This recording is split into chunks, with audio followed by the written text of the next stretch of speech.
The one thing I really like about horror is the reusing of similar tropes, of similar setups, and seeing how they go in different spins. This is a movie basically about two people in a cabin, and we watch the power dynamics change, we watch the psychological warfare take hold, and it's just about watching these two characters really become fully fledged characters and start to twist and turn and manipulate each other.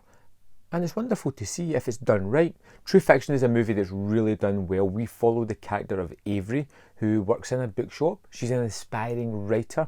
Her favourite writer is Caleb Conrad, this mysterious author who nobody seems to know anything about other than his work, which is revered. But she wants to intern with him. She has to go through an interview process, and luckily enough, she's chosen to go to his house to help him write, to be a researcher on his next novel. And she gets to this large house. It's just with no one round about it, nowhere to go. It's in the middle of the wilderness, and she's locked inside and signs some agreements to take part in some experiments. Caleb himself is a rather mysterious character who seems to have a firm grasp on psychological aspects of people and what they're going to choose, how they're going to move and manipulate through the world, and he wants to test fear. He's going to use Avery as his test subject to figure out what really gets under the skin of people, what terrifies them, by doing some horrible tasks to her, by pushing the boundaries of what is safe to really almost take Avery to the breaking point.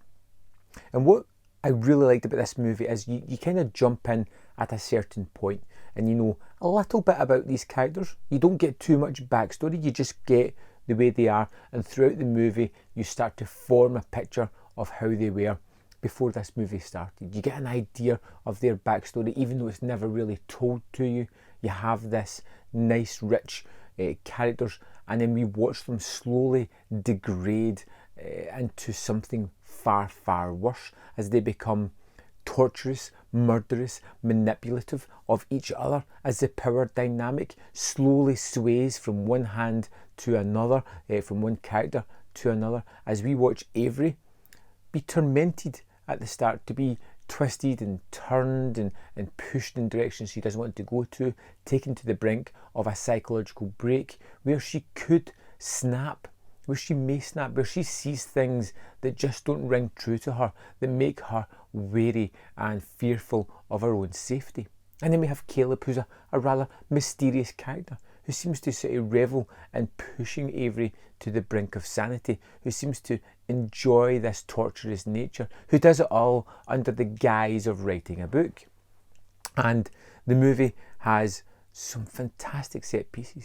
It has all these twists and turns where it doesn't allow you to know whether the thing is real, whether it's fake. It has both facets of almost every situation, and it never gives you a true answer. It'll twist and turn and allow you to think that something is fake, then it could be real a moments later, then it could go back to fake again, and it's constantly faking out the viewer and twisting and turning and confusing the characters in the movie as well, which I really liked. It's got some nice moments of atmosphere and scare and horror. The only down point I would say about the movie is the finale for me. I didn't quite buy into it.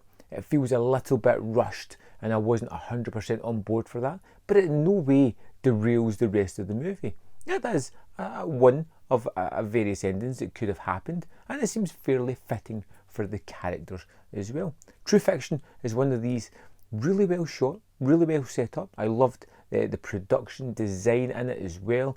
Some of the atmosphere and the use of the camera and the twisted images that we see on screen are perfectly put to great use, and it's one that I can highly recommend. If you haven't see True Fiction anywhere, check it out as quickly as you can. I think you'll enjoy it. Let me know your thoughts on the movie if you've seen it. If not, check out the trailer. Let me know, are you going to check this one out? Thanks for watching, and I'll see you next time on Man v Film.